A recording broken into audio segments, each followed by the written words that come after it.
सन 1507 ईस्वी में शैबानी खान ने हेरात ले लिया था। अब शैबानी खान और शाह इस्माइल सफवी की सीमाएं आपस में मिलने लग गई और दोनों ही सल्तनतें ताकतवर थीं।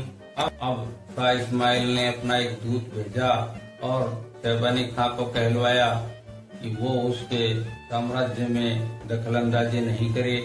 लेकिन शैबानी खान, जो कि एक खलीफा बनना चाहता था और चाहता था कि वो ईरान को जीत करके और मक्का मदीना तक पहुंच जाएगा, इस जवाब में शैबानी खान ने उसको दरवेशों के कपड़े और साधुओं संतों के काम में आने वाली चीजें भेजी कि तुम्हारे लायक ये बाना है, ये पहन और चुपचाप बैठा रहे।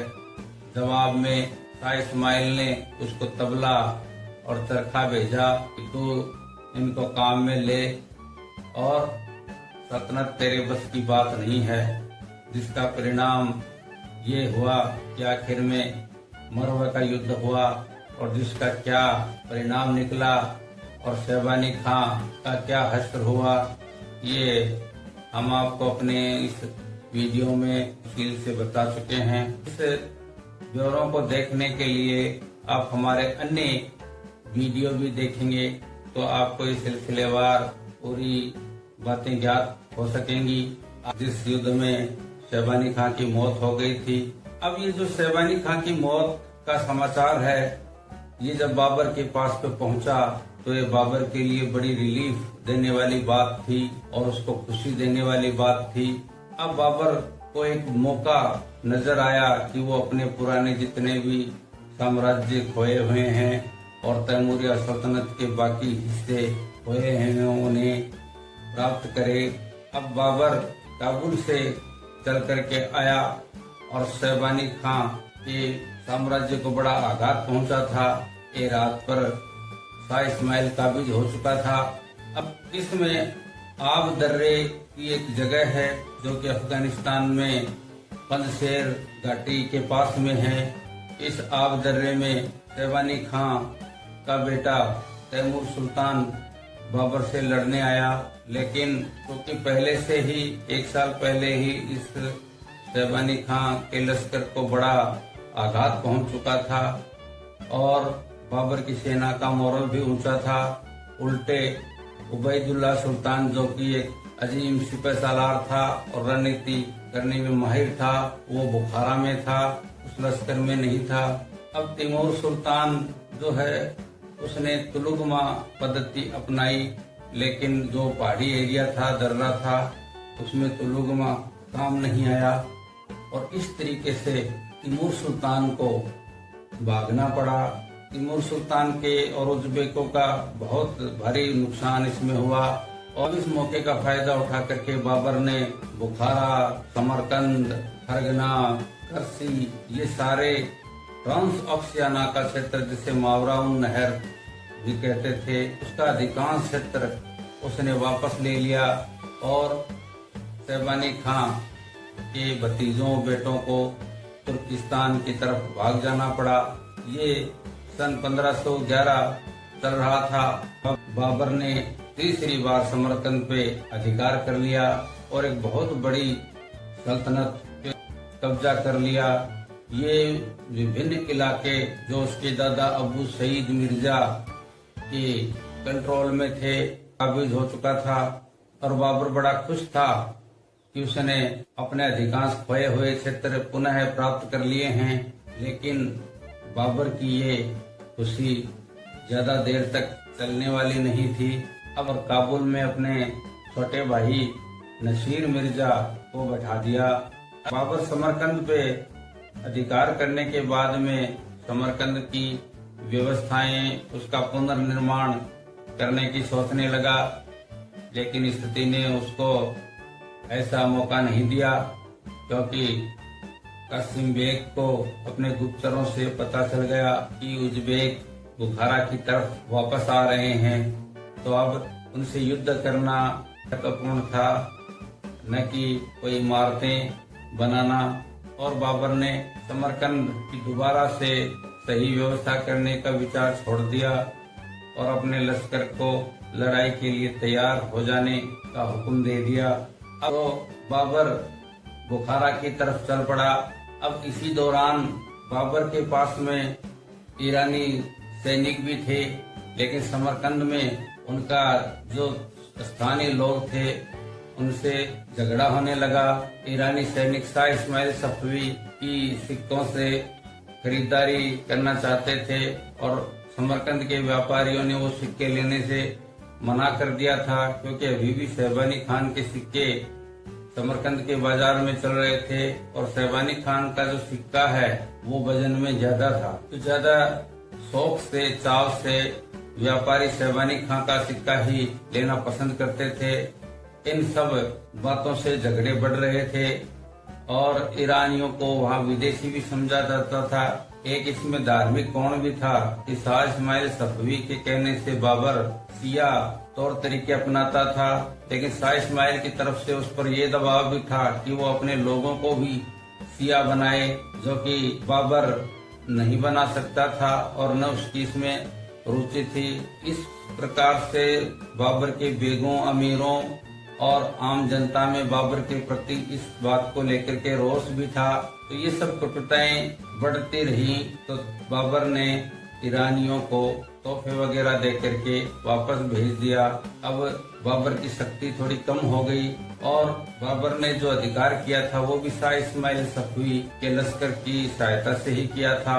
अब बाबर बुखारा में उबैदुल्ला सुल्तान से लड़ने के लिए गया, लेकिन वहाँ के रेगिस्तान में उबैदुल्ला ने उसे अपनी चाल में फंसा लिया और उबैदुल्ला बाबर के बजाय उस एरिया को ज्यादा अच्छी तरीके से जानता था। इसी बीच बाबर के लश्कर में करीबन 10,000 ऐसे मुगल भी थे जो सिर्फ लूट मार के उद्देश्य से चलते थे, उन्हें किसी से कोई मतलब नहीं था।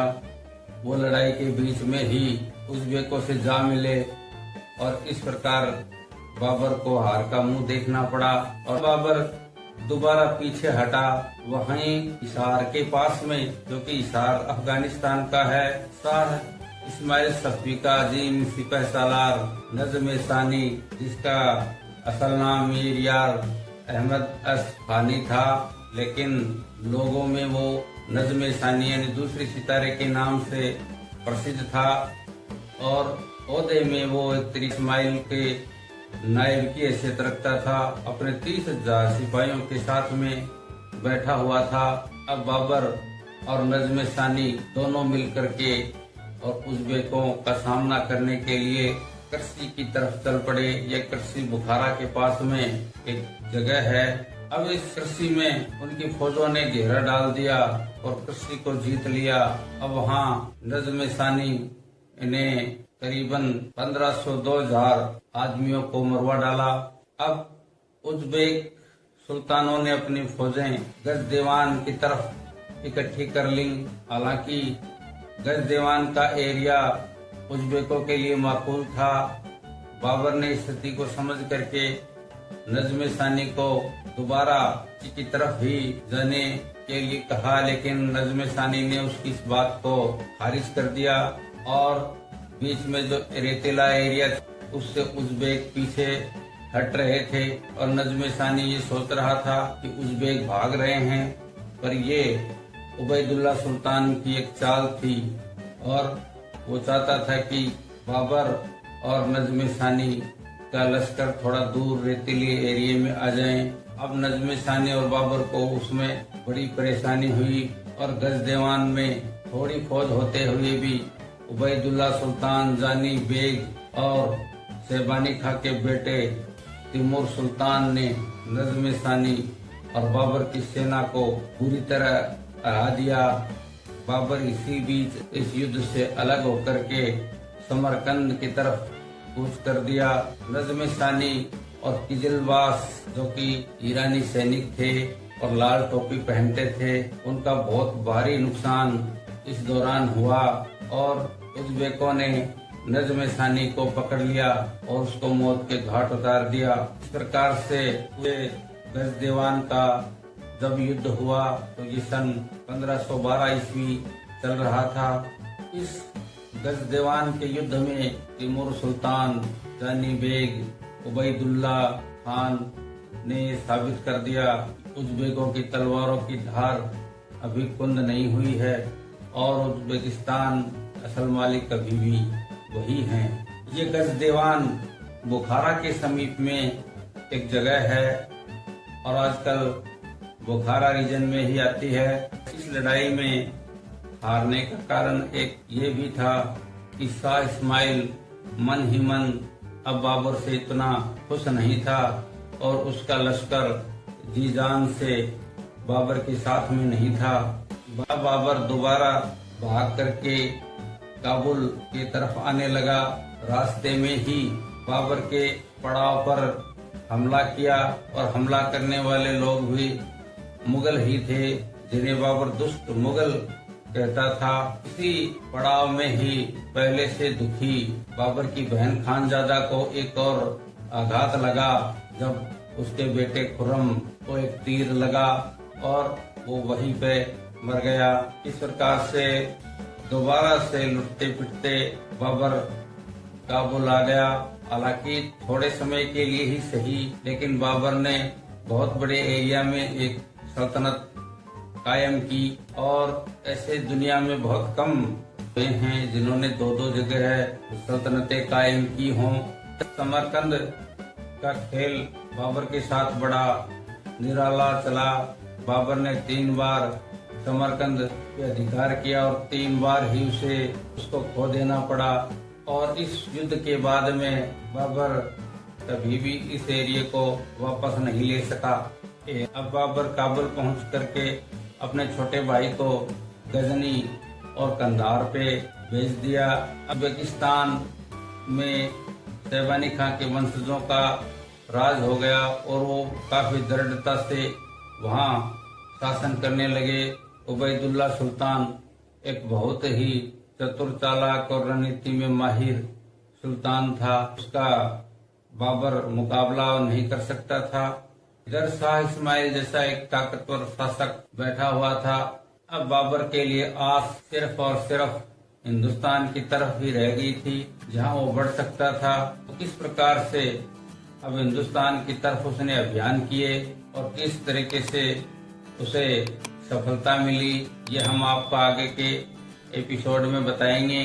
चैनल को सब्सक्राइब करें, लाइक करें और कमेंट करें और हमें सुझाव दें कि हम क्या और इसमें आपको बताएं। धन्यवाद।